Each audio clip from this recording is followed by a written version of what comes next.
kung ikaw nakaangkon ka og problema sa imong kaugalingon, sampit gyud sa atong labaw nga makagahom nga tanan. Mura na pinaka-importante ka.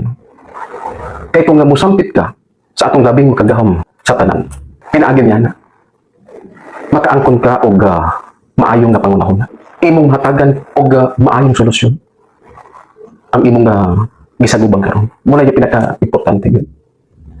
Nga kinahanglan nga dawaton mo ba kung unsa ka, kung unsa ang imong gisagubang problema. Dili kay kung makaangkon ka problema, murabag mawala din kasi mo kagalingon, murabag walay ugma. Diya na musang ko nga aduna na kay himuon nga dili maayo sa imong kagalingon. Mura gyud nga kitang kanan aduna tay problema. Pero nagdepende na sa paghandol. Dili pa ulahi ang tanan. Kaya kinahanglan nga dawaton nato kung unsa manggali ang nabuabot sa atong kinabuhi. Dili ka mawad-an og pagdaom. Kaysa ako nang gikaingon kitang tanan aduna tay tagsa sa kamangga problema. Pero nagdepende na kung unsaon nato paghandol ang mga problema. Relax lang, walay problema nga dili mosulbat.